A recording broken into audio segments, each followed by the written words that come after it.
पे 5,000 व्यूज आए थे। तो 45 डेज में मेरा spouse open work permit approve होके आ गया था। 13 मार्च को गवर्नमेंट ने कुछ रूल्स चेंज करे थे डॉक्टरेट ऑफ डेंटल सर्जरी, और अभी भी आज की डेट में भी 2024 में भी आपको वही करना चाहिए। उसमें रिजेक्शन का जो सबसे बड़ा रीजन है, जो कि मुझे पता है, वो है, और अब इसमें लोगों के कुछ क्वेश्चंस आते हैं कि हमारे बच्चे भी हमारे साथ आना चाहते हैं। फोटोज लगानी है गाइस, इसमें ना अपनी पूरी की पूरी एल्बम ही मत चिपका देना। पहले मैं तो कभी घूमने गया नहीं था इंडिया से बाहर, डालेगा एसओपी बेसिकली आपकी पूरी जीवन कहानी है डाल लेता, जिसको देसी भाषा में लोग वेस भी बोल। Hello everyone, welcome to another video. मेरा नाम है पवन और आप देख रहे हैं पावी का कनाडा। आज की वीडियो में हम बात करने वाले हैं स्पाउस ओपन वर्क परमिट के बारे में। स्पाउस ओपन वर्क परमिट पे पहले भी मैं एक वीडियो बना चुका हूं, जो कि मेरे यूट्यूब की पहली वीडियो थी। उस पर 5,000 व्यूज आए थे और मुझे बहुत सारे मैसेजेस और बहुत सारे इंस्टाग्राम्स पे डीएम आए थे। तो मैंने सोचा अब स्पाउस ओपन वर्क परमिट पे जो चेंजेस आए हैं, इसको लेके एक और वीडियो बनाई जाए। कौन कौन से डॉक्यूमेंट चाहिए होते हैं, क्या नए चेंजेस हैं, कौन कौन इसके लिए एलिजिबल है, कितना इसमें खर्चा आता है और कितना लगता है time spouse open work permit आज जुलाई 2024 में आने में। इस वीडियो को एंड तक देखिएगा, आपको पूरी इंफॉर्मेशन एक ही वीडियो के अंदर मिल जाएगी। तो चलिए शुरू करते हैं।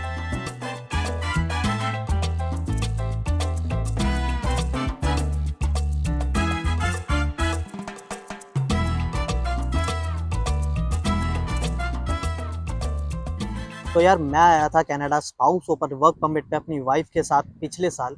तो 2023 सितंबर में मेरी वाइफ यहाँ पे पढ़ने आई थी और उनके साथ ही मैं स्पाउस ओपन वर्क परमिट लेके आया था। मेरी वाइफ ने जो अपना वीज़ा फाइल करा था वो करा था फरवरी के अंदर, जो कि उनका 13 दिन में आ गया था। और मैंने अपना spouse open work permit file करा था अप्रैल 2023 में, जो कि 45 डेज बाद 15 जून के आसपास मेरा वीज़ा, 15 जून को ही मेरा वीज़ा आया था। तो 45 डेज में मेरा spouse open work permit approve होके आ गया था। कैसे आया था, कितना टाइम लगा था, सारा इस वीडियो में बात करेंगे। तो सबसे पहले होता क्या कि स्पाउस ओपन वर्क परमिट क्या चीज़ है। स्पाउस ओपन वर्क परमिट जैसे नाम से ही पता चल रहा है, अगर कोई भी स्टूडेंट यहाँ पे पढ़ने आ रहा है तो उसके साथ जो उसका पार्टनर है, जो उसका स्पाउस है, हस्बैंड है या वाइफ है, वो यहाँ पे ओपन वर्क परमिट लेके आ सकता है, जिसको हम स्पाउस ओपन वर्क परमिट बोलते हैं। अब कौन कौन इसमें एलिजिबल होता है? स्टूडेंट एलिजिबल होता है, कोई भी ऐसा स्टूडेंट जो कि अपने वर्क परमिट पे है, जैसे पोस्ट ग्रेजुएट वर्क परमिट पे है, वो इसमें एलिजिबल होगा। उसके बाद कोई भी ऐसा आदमी जो पीआर है यहाँ पे कनाडा के अंदर, वो अपने स्पाउस को स्पाउस ओपन वर्क परमिट पे यहाँ पे बुला सकते हैं। सिटीजन तो ऑब्वियसली बुला ही सकते हैं। तो स्टूडेंट और post graduate work permit, majority of जनता उसकी वही बेसिकली होती है जो कि spouse open work permit apply करती है। तो उसके बारे में बात करेंगे। अब 19 मार्च 2024, मतलब इसी साल 19 मार्च को गवर्नमेंट ने कुछ रूल्स चेंज करे थे। बेसिकली जिन्होंने अपने वीज़ा 19 मार्च से पहले फाइल कर दिए थे, उनके लिए पुराने वाले रूल्स ही एप्लीकेबल थे। हम उसके बारे में बात नहीं करेंगे, हम नए रूल्स के बारे में बात करेंगे, क्योंकि 19 मार्च के बाद जिन लोगों ने अपना वीज़ा फाइल करा है, जो उन पे एप्लीकेबल है। गाइस, जो सबसे बड़े चेंजेस गवर्नमेंट ने करे हैं वो करे हैं पोस्ट ग्रेजुएट, जो यहाँ पे लोग डिप्लोमा करने आते थे, उन लोगों को स्पाउस ओपन वर्क परमिट से उन्होंने लिस्ट से निकाल दिया। तो अगर आपके स्पाउस यहाँ पे, जो पार्टनर, जो स्टूडेंट है बेसिकली, जो यहाँ पे पढ़ने आ रहे हैं, वो तभी आप लोग एलिजिबल हो स्पाउस ओपन वर्क परमिट अपने पार्टनर्स का फाइल करने के लिए, जब आप यहाँ पे किसी मास्टर्स में इनरोल करो या किसी पीएचडी प्रोग्राम में इनरोल करो, या और कौन कौन से कोर्सेज में इनरोल करो, उसकी लिस्ट मैं भी आपको देता हूँ। गाइस, अब जो कोर्सेज इसके अंदर अलाउड है, जो स्टूडेंट बेसिकली लेके आएगा, उनको ही स्पाउस ओपन वर्क परमिट मिलेगा। वो कोर्सेज हैं आपके, मास्टर्स होनी चाहिए, जैसे मैंने बताया, पीएचडी प्रोग्राम होना चाहिए, या आपके कुछ और एडिशनल कोर्सेज है जो कि मेडिकल से रिलेटेड है। मैं एक बार सबके नाम ले लेता हूँ।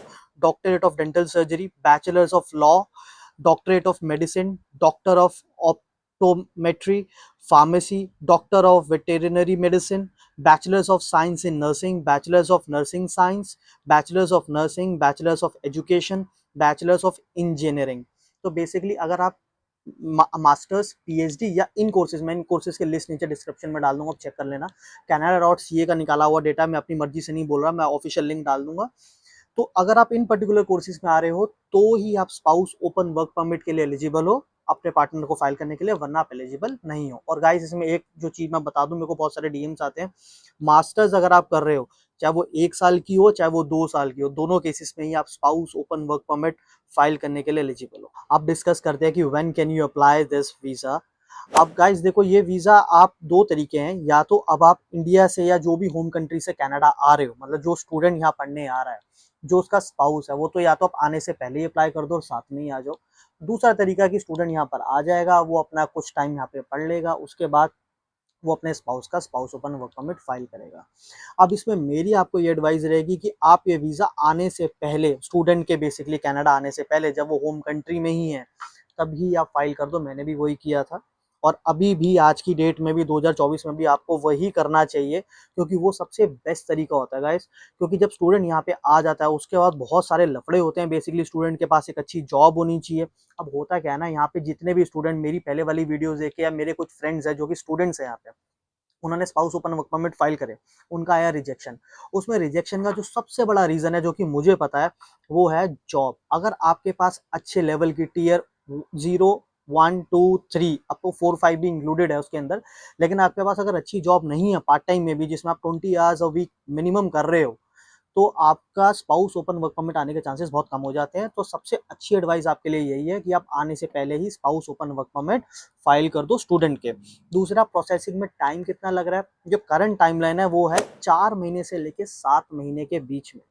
तो बेसिकली अगर आप आज अपना बायोमेट्रिक से बेसिकली टाइम स्टार्ट होता है, जब भी आपका बायोमेट्रिक्स अपना अप्रूव हो गया, बेसिकली आपको दिख गया कि आपका बायोमेट्रिक्स डन हो गया जीसी की के अंदर, उस दिन से लेके 4 मंथ टू लेके 7 मंथ्स में आपका कभी भी आ सकता है। फेसबुक पे बहुत सारे ग्रुप्स बने हुए हैं, अगर आप डालोगे spouse open work permit Canada, आप उन ग्रुप्स को ज्वाइन कर लो। उन ग्रुप्स में आपको अपडेट मिलते रहते हैं, लोग अपने जो एक्सपीरियंसेस है उसमें शेयर करते रहते हैं। आप उसको ज्वाइन करो, आपको एक नॉलेज मिलता रहेगा कि क्या मार्केट में चल रहा है बेसिकली।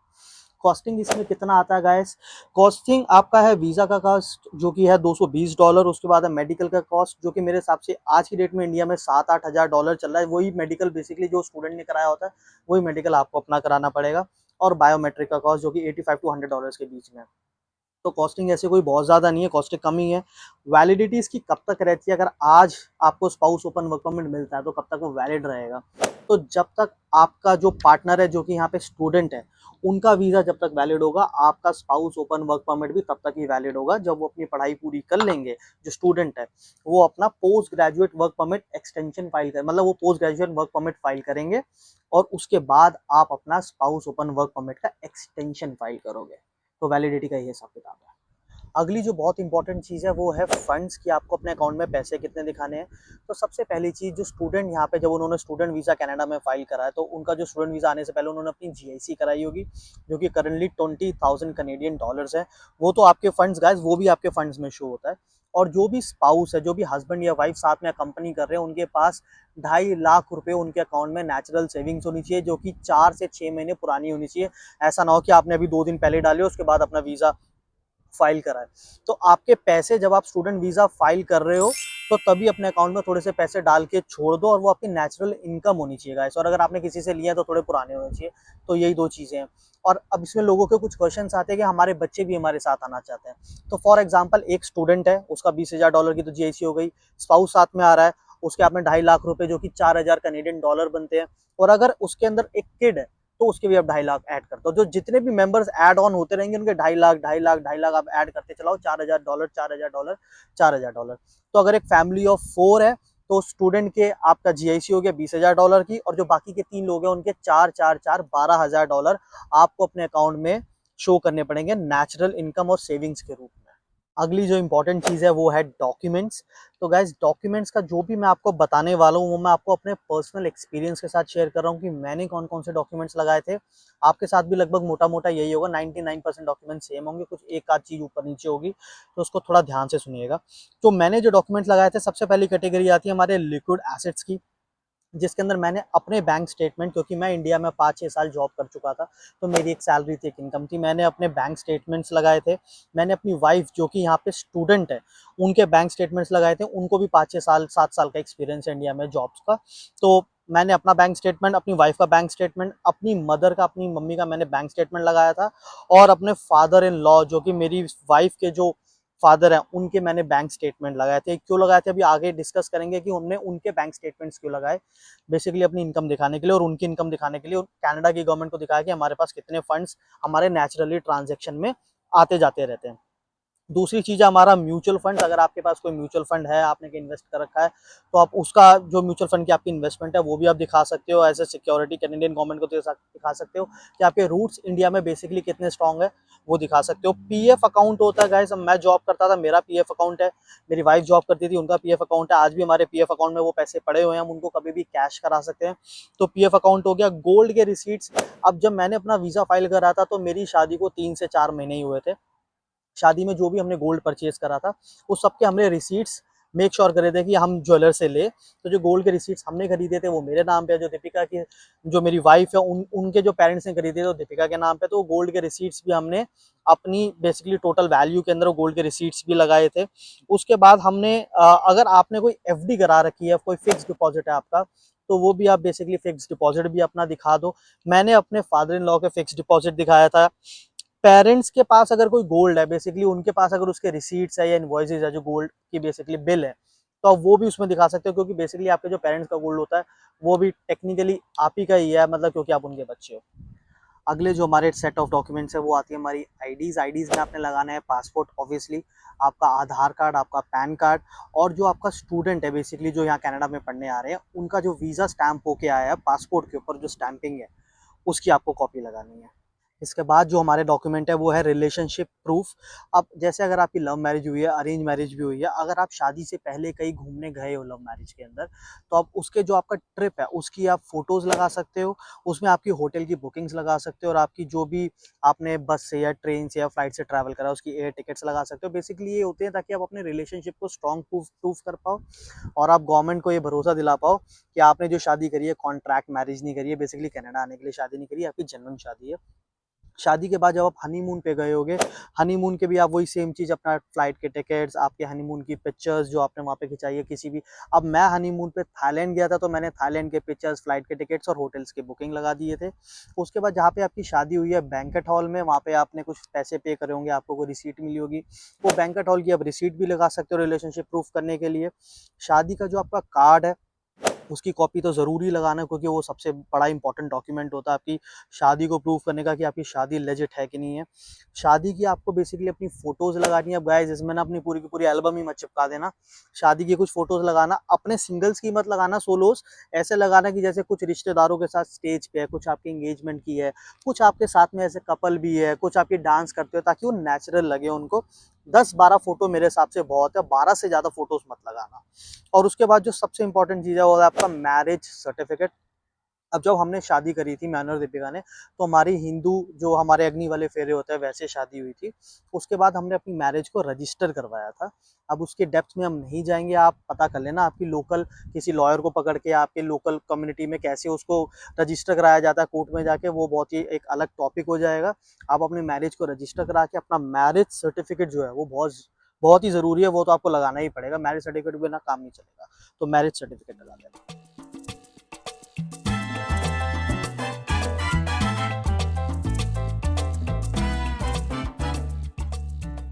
अगली जो हमारी चीज़ है वो आती है आईटीआर। तो मैंने और दीपिका ने, हमने 6 साल 7 साल जॉब्स करी है, हमने अपने 6-7 साल के आईटीआर लगाए थे गाइस। स्पाउस ने भी लगाए थे और स्टूडेंट के भी मैंने लगाए थे, मतलब दीपिका के भी लगाए थे। तो आप वो अपने आईटीआर ज़रूर लगाना। उसके बाद जॉब की हिस्ट्री। अब जॉब की हिस्ट्री में मैंने अपने 6 साल के करियर के अंदर 3 कंपनीज में जॉब करी है। तो उन तीनों कंपनीज का आपका सबसे पहले हमें मिलता है ऑफर लेटर। ऑफर लेटर के बाद आपका ज्वाइनिंग लेटर, ज्वाइनिंग लेटर के बाद आपके पे स्लिप्स 2 से 3 महीने के, 3 महीने के तो एटलीस्ट लगा देना, ज़्यादा लगाने हो ज़्यादा भी लगा सकते हो आप, ज़्यादा लगाने के कोई नेगेटिव मार्क्स नहीं है बेसिकली। तो आपके पे स्लिप्स हो गए। उसके बाद आपने जो एग्जिट करा होगा तो आपको रिलीविंग लेटर मिला होगा, बेसिकली आपका एक्सपीरियंस लेटर। वो तो मैंने तीनों जॉब्स के वो लगाए थे, ऑफर लेटर, आपका ज्वाइनिंग लेटर, पे स्लिप्स और रिलीविंग लेटर। तो जॉब्स की आपने जॉब्स की हिस्ट्री लगा देना। उसके बाद ट्रैवल हिस्ट्री जो आपकी पर्सनल रही है। अब इसमें ये होता है कि जैसे मान लो हम शादी से पहले, मैं तो कभी घूमने गया नहीं था इंडिया से बाहर, लेकिन दीपिका शादी से पहले अपने ऑफिस के काम से, बिजनेस मीटिंग्स के पर्पज से चाइना, साउथ अफ्रीका ट्रैवल कर चुके हैं। तो उस केस में जब Deepika south Africa Cape Town गए थे तो वहाँ पे जो उनके पासपोर्ट पर जो वीज़ा स्टैंप हुआ था, मैंने उसके कॉपीज़ भी लगाए थे। अब इससे क्या होता है ना, बेसिकली लेजिट हो जाता है कि यार ये बंदा वैसे भी इंटरनेशनली ट्रैवल करता रहता है। अगर आप गए हो तो अच्छी बात है, नहीं गए हो तो उसके कोई नेगेटिव मार्क्स नहीं है। दीपिका गई हुई थी तो मैंने दीपिका का चाइना का वीज़ा और साउथ अफ्रीका का जो वीज़ा था उसके स्टैम्प्स भी उसमें लगाए थे। अब गाइस इसमें हमने वीज़ा तो लगाया ही लगाया था, इसमें आप टिकट्स भी ऐड कर देना, क्योंकि एयर टिकट्स तो आपके पास होंगी, तो वीज़ा और एयर टिकट्स दोनों चीज़ें लगा देना। अब गाइस इसके बाद जो हमारी अगली चीज़ है वो है एफिडेविट ऑफ सपोर्ट। अब यार ये एफिडेविट को लेके ना मुझे बहुत मैसेजेस आए थे डीएम में, लोग कह रहे हैं कि आप अपना एफिडेविट शेयर कर दो, टेम्पलेट शेयर कर दो।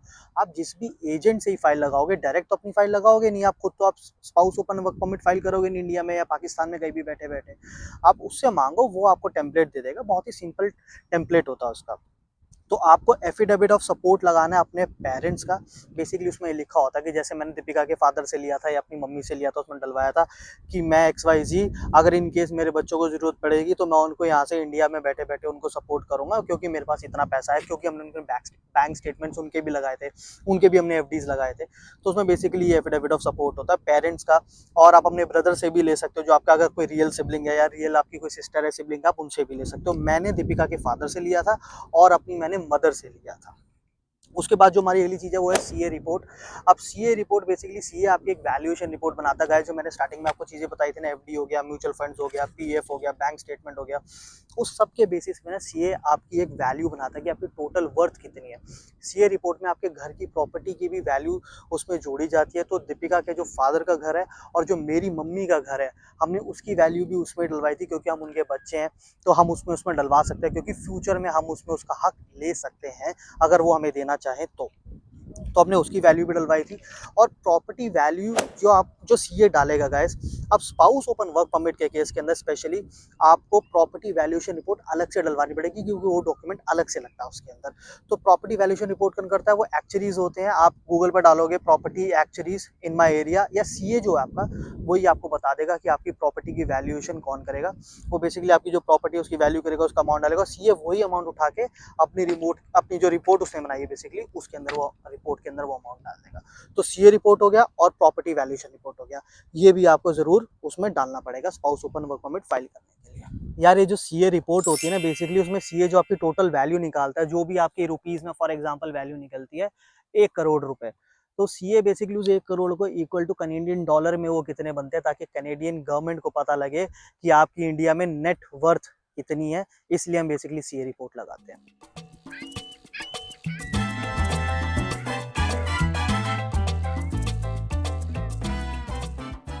अगला जो हमारी चीज़ है वो है स्टूडेंट का जो वीज़ा, आपके पासपोर्ट पे जो स्टूडेंट का वीज़ा स्टैम्प होके आया है उसकी आपको कॉपी लगानी पड़ेगी।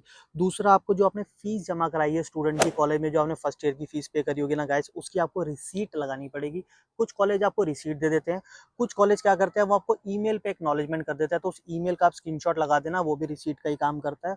तीसरा, आपने जो जीआईसी की जो आपने पेमेंट करी है $20,000 की स्टूडेंट की, उसका आपको बैंक से वेलकम लेटर आया होगा, तो उस वेलकम लेटर की आपको कॉपी लगानी पड़ेगी, या जीआईसी के डॉक्यूमेंट बेसिकली लगाने पड़ेंगे जिसमें प्रूव हो सके कि आप जीआईसी पे कर चुके हुए हो।